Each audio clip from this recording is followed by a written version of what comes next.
So, kamusta po mga ka-Streetwise? Ako po si Takeru Miyamoto at welcome po sa aking munting channel.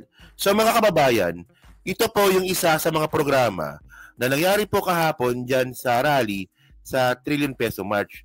So, actually, ito rin po kasi yung isa sa mga gusto kong makita at gusto ko po mangyari. So, bali ito po yun. So, meron po silang hinatid sa kulungan. Actually, parang nakakulong na. Meron silang ihatid. Okay. So, ito para ang gulo. So, ito na, panoorin natin to ha.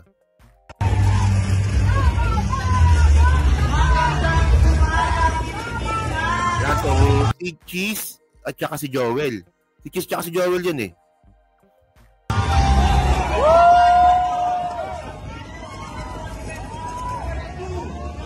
So, pagkatapos, yan po si Jingay. Okay. So ngayon ako po kasi naghihintay din po ako kung kailan ba talaga mangyayari to na makakapagpakulong po tayo na mga sangkot po yun sa flood control na big fish kung tawagin nga ito yung mga proponent bukod po sa mga congressman. So bali mga pinangalanan nga po sila Chi, si Joel, si Jinggoy, si Bong Revilla, si Nancy Binay, di ba? At iba pa, mukhang meron pang iba. So ang tanong ngayon natin dito kailan sila makukulong? So nagsalita nga po ngayon itong si PCSO Secretary Dave Gomez at kinonfirm niya nga po na sinugundahan niya na mangyayari po ito bago po dumating yung Pasko. Okay. So bago natin pag-usapan yan mga kababayan ngayon may mga tactics po tayo ngayon.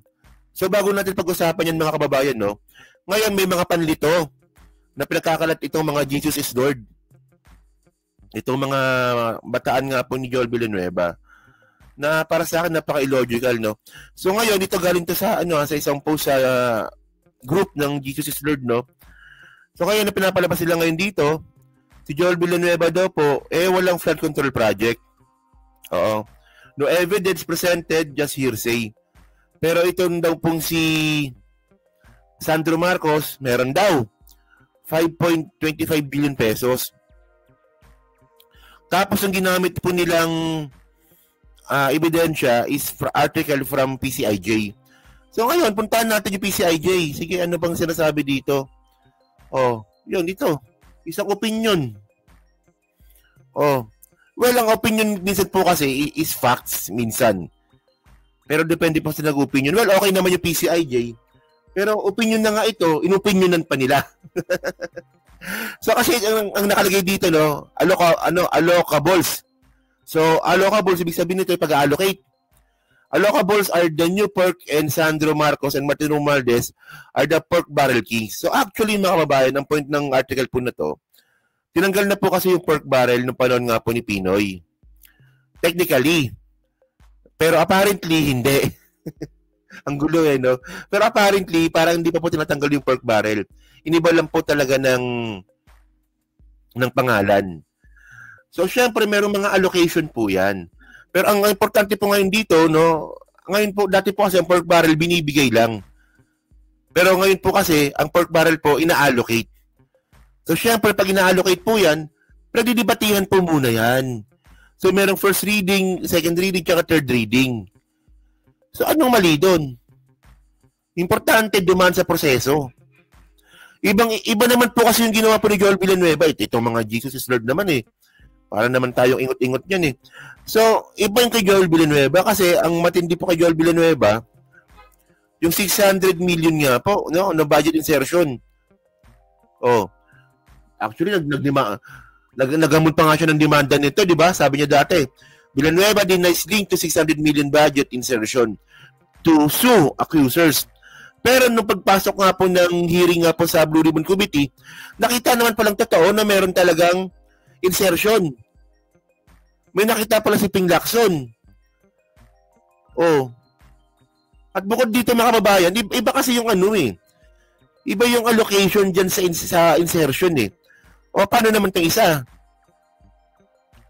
Itong kay Chis Escudero. Escudero denies 150 billion budget insertions, price demolition job. Ito ba nasagot na ba ito? Itong insertion na to na pinamigay po ni Chis Escudero sa kanyang mga kaalyado? At ang nakakatawa pa dito mga kababayan, ang dami pong proyekto na nangyari po sa mismong probinsya niya, sa Sorsogon, na hindi naman flag prone. So ang point ko dito, no, ang ebidensya po talaga nagtuturo po sa mga taong ito. Di ba? So ngayon, mga kababayan, no, tulad na sinabi ko nga kanina, gusto natin makita na makulong na itong mga to. Kasi tandaan po natin, no, mga non-bailable case po itong mga kaso po na to. So, ngayon, nagsalita na nga po itong si Dave Gomez regarding nga po dito. So, panoorin natin to, Saan na ba yun? Ito, sige. Communications Office Chief Sec Dave Gomez. Sec, magandang ito po, ano to? hapon po, Peter at Rica, kasama ninyo. So, bali ito po from DZRH ko po ito nakuha, no? Sige, panoorin natin. Ang ating Presidential Communications Office Chief Sec Dave Gomez. Sec, magandang hapon po, Peter at Rica, kasama ninyo. Magandang hapon naman, Peter, Rica, at salamat sa pag-imbita. Secretary Dave, kami po ang magpapasalamat. I think this is our first time together dito po sa sa DZMM. Na kami ni Rica ang nakaupo. So, let me start by saying na ang talagang DZMM pala, sorry. nag-expose nung korupsyon na pinag-uusapan at ngayon ay yumayanig sa buong bayan ay ang Pangulong Bongbong Marcos mismo, no, Hulyo at 28 during his State of the Nation address. Ang mga nangyayari po ngayon, how is Malacanang seeing it? Ano po ang mood sa Malacanang ngayon? Narinig natin ang Pangulo nung huling ulat niya, no, Peter, at sabi nga niya na sinumulan ko ito at tatapusin ko ito, no.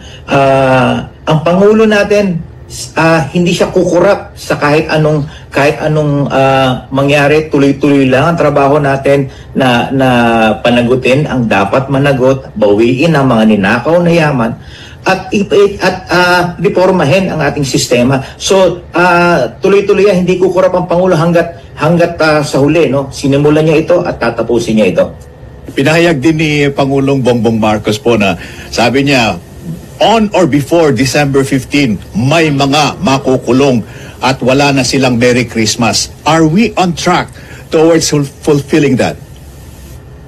Isang linggo matapos sabihin ng Pangulo yan, nakita natin na naglabasan na yung mga arrest warrants, no, kasama yung kay Saldico, at may mga nahuli na at nakakulong na as we speak. Ngayon, isang kaso pa lang yun. Alam natin na napakaraming kaso ang iniimbestigahan ngayon ng ICI at ng DPWH at malapit nang isampa sa ombudsman yung iba. Yung iba nakapending na sa ombudsman. Ang ombudsman naman nakapaghaing na ng reklamo sa Sandigan Bayan kaya na-release na tong arrest warrants na to. So marami pa in the coming days and ginagarantihan ko sa... In the coming days, tandaan nyo, sabi niya in the coming days.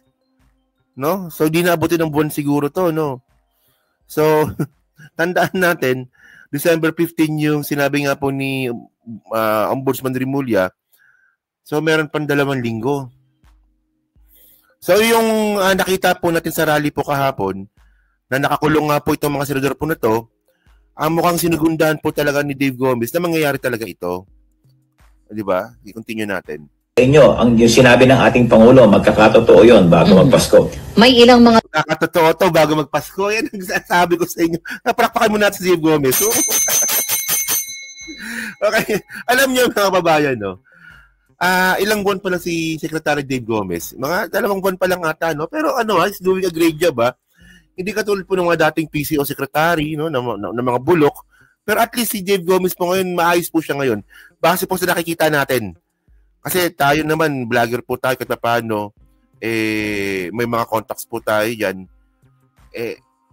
Sabi po ng mga staff, no, ng mga ibang mga kakilala natin, na maayos talaga to si Dave Gomez kumpara po sa iba. Kumpara po kay kay Trixie. Grupo po na ang panawagan ay bumaba sa posisyon na ang presidente at ang vice-presidente. Ano po ang statement ng Malacanang dito? ang presidente, ang ating Pangulo, hindi madidistract sa mga ganyang panawagan. Ano? Meron siyang responsibilidad na dapat gampanan. At ito tugising yung mga may sala dito sa anti-corruption campaign na ito. At gagawin ng Pangulo natin yan. He will not be distracted. Although yung mga calls na yan, yung mga reklamo ng sambayanan, nararamdaman namin, naririnig namin sila, alam namin galit sila, alam namin na naiinit na sila. Pero this is what I can say, no? We hear you, we feel you, and we will not disappoint you. The President will not disappoint you. Okay, Secretary, cutting to the chase, ano po? Ibang usapan po kasi yung may nakulong, pero nasaan yung mga balyena daw? Where are the big fish? Is that something achievable? It is, Peter, and I can assure you that, no, if you look back in time, yung ating isang pinakamalaking corruption scandal, yung PDAC scandal, it took almost a year before the case build-up was finished and filed in court, and people were arrested and put to jail. It took them almost a year. And in spite of that, in spite of the long period for the case build-up, a lot of them still went scot-free. Ayaw natin yung mangyari uli ngayon. Napakalaki ng ninakaw nila sa bayan natin.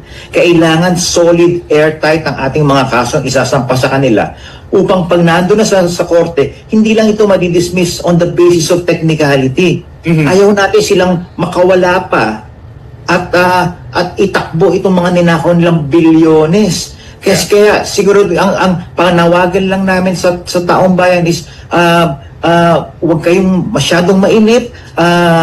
Ginagawa namin ang lahat na makakaya namin para makapagsampa ng airtight case. Ang sabi nga ng Pangulo, doon tayo tutungo kung saan tayo dadalhin ng ebidensya. Kaya kailangan matibay yung ebidensya natin para sigurado tayo. Kilala naman natin kung sino yung mga yan na lumabas na yung mga pangalan nila, nakita na natin yung mga lifestyle nila. Ang gusto ba natin sila makalaya dahil nagmamadali tayo? Correct, di ba? So, ngayon, no, dyan na pala tapos yung interview natin. So, ngayon, mga kababayan, actually, no, so, ano ba ibig sabihin? Nung panahon ba nung Napoles scandal, minadali yung kaso? No? So, kasi nakalaya yung mga yan yung mga akusado nakatakbo pa ulit sa eleksyon. Nanalo pa. Di ba? Pero by the way, mga kababayan, no, ako naniniwala naman ako na makukulong yung mga yan. Di ba? So kailangan lang siguro natin bigyan ng oras pa yung gobyernong ito. Pero syempre, ang point natin dito, nagsalita po kasi sila na bago mag-Pasko or bago mag-December 15, may makukulong. So syempre, pag nagsalita ka ng ganyang kabigat na statement, may kakakibat po na responsibilidad po yan. At pag yan po, hindi po nangyari po yan, so medyo talaga yan, mababalikan po talaga sila dito. Hahanapin po ng taong bayan po ito. Di ba, tingnan natin kung ano mangyayari dito. Kung, sinabi naman po ni Secretary Dave Gomez na mangyayari ito. So, abangan na lang po natin. Konting panahon na lang po, mga ka-streetwise, makakakita na po tayo ng mga senador po na nakakulong. Okay. So yun mga kababayan, so kayo po, ano masabi nyo nga po dito sa statement nga po ni Secretary Dave Gomez. So kayo ba, umaasa ba kayo na mangyayari po talaga itong pagkakakulong sa mga senador po na to? Kasi iba po talaga pag senador na kulong. Talagang ibig sabihin talaga nito, matibay po talaga itong gobyernong ito, di ba? At syempre, ano po ito, isa ito sa magiging ligasiya nga po ni PBBM. Di ba? So yun, nasa pa-comment lang po sa baba at pinabasa ko pong lahat yan. At syempre, dyan po sa replay. So pa-like, pa-subscribe. At di na makalabisan, pa-share na rin po ng video po na to. So thank you mga ka-streetwise. Kita na lang ulit tayo sa susunod nating content. So thank you, salamat and bye-bye.